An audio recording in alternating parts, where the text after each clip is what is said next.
Hey guys, welcome or welcome back to my YouTube channel. In case you're new here, hi, my name is Wabosha and welcome to the Slay Squad. So today I'm going to be sharing with you guys a very detailed wig application. So if you're a beginner, definitely do stick around. And in case you've been wearing wigs for years, stick around. You might also learn a thing or two.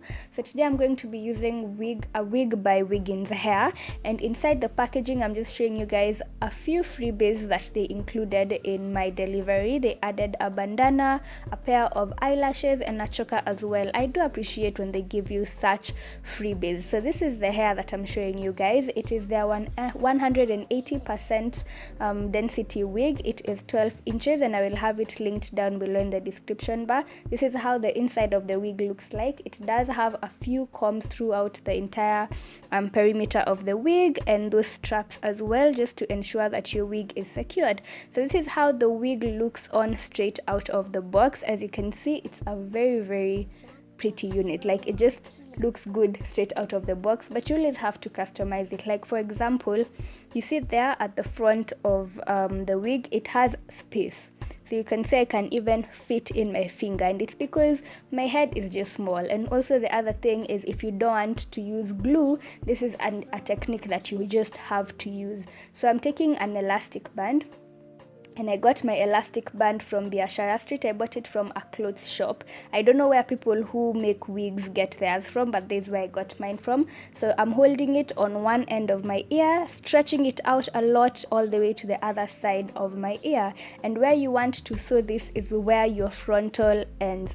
So your frontal ends and the track start, there is where you want to put this on, because what we're doing is we're trying to pull that frontal behind so that it can, just be secure and get rid of the gap at the front of the head.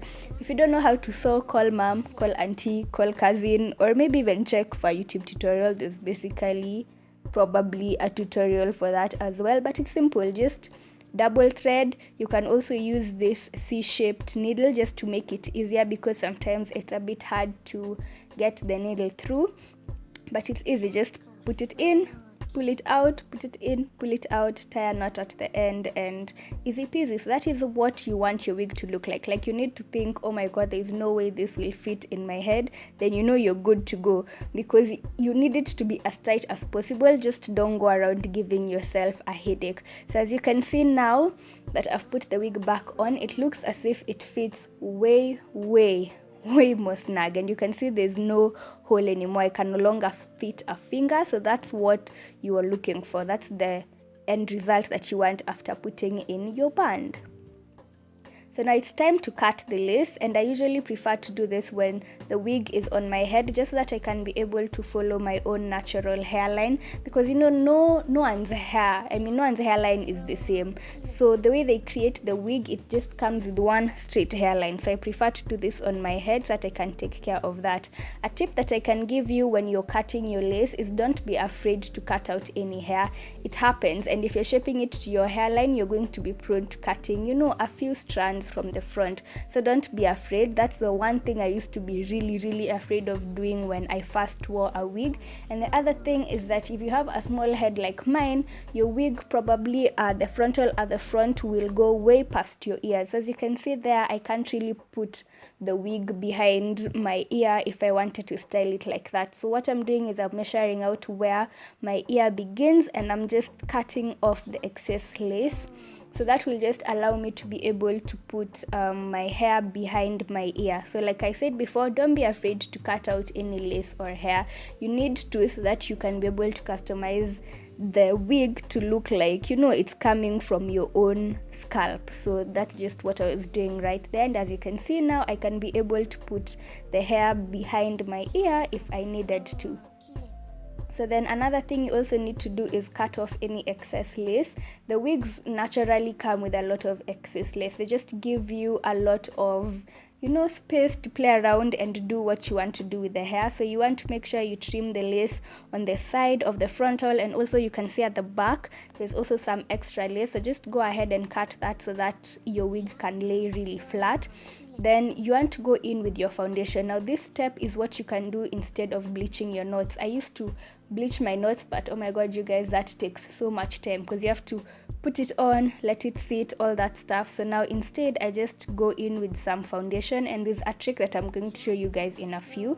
So first of all, I just dab the foundation onto the back of my hand, and I do this because if you apply it straight to the lace, then it applies weird, like spotty and patchy. So you want to spread it out on the back of your hand first. That way you just get a very even application throughout, and you can also easily control the amount that you put. So this helps with hiding the knots, and in a previous video I showed you guys how the knots look like and how and why we're normally hiding them. So the next step, you want to go in with your got to be freeze spray. The freeze spray is a styling gel, like it's almost a gel that's so like strong, it's like a glue. So it's what you normally use to secure your wig, but then I'm using it on the inside, and it's because I want to, one, keep the foundation in place for as long as I can, and also I'm going to add powder on top of it. So the powder, the glue is acting like, I've confused myself there. The spray is acting sort of like a glue to hold the powder. So as you can see there, when I put the powder on top, it's now sticking onto the surface, because you leave it for a while, it gets tacky, and then you go back with your foundation, with your powder, and then tap it on. And what you want to make sure is that the powder and foundation that you're using, it needs to match your scalp, otherwise you are going to look crazy. Trust me, I have done it before, and as you can see, because of the glue, there is no transfer whatsoever. So now we want to work on the part. As you can see, the part is not really defined, and no one's part ever looks like this. Like if you look at that part, whoever parts their hair, and you can't really see anything apart from hair, like there's no defined line. This is actually one of my pet peeves when I see people with a wig that doesn't have a line. Like how is your hair parted but there's no line? So we just want to define that. So I'm just checking where the hair falls naturally, and then I'm going in with my tiny comb so that I can just get where I want the line to lay, and then afterwards I'm going in with my tweezers. Now this step takes time because you're tweezing one hair at a time, and the reason that you're tweezing is because, again, no one parts their hair and the part is that tiny. Like you want to widen the part a little bit so that it looks a bit more realistic, as realistic as such hair can look. So yeah, you just keep on tweezing the hair, and as you can see, that's my final result. The part is wider and it even looks more natural. And then what you want to do after is take your concealer brush and some powder and then just clean the part up. So as you can see, it really does look like my scalp. Like from the monitor, you can't tell that is not my scalp right there. So that's what we want to do. Imagine the before and after. Now you can actually convince someone that is your scalp.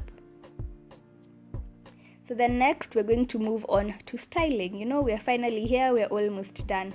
So I want to put some layers into the hair just so that I can be able to frame my face a bit. So that's what I'm doing. I'm no professional stylist, and there's probably like a salonist watching this and just cringing, but this is the method I used. I just held my scissors downwards and cut, trying to put extra layers so that it can frame my face a bit better. You'll see after that when I let go, it just falls on the side of my face a lot better than just one straight line to the bottom. And then after that, I'm going to take my heating tool. I'm using my flat iron that I got from Dubois because literally that's the only place I could get one. I went to all these beauty stores and I could not get a flat iron. So from Dubois, somewhere upstairs on Perida Center is where I got the flat iron. So I'm just going towards the end of the hair just so that I can get rid of that newly fresh cut look that it gave me after I cut the hair.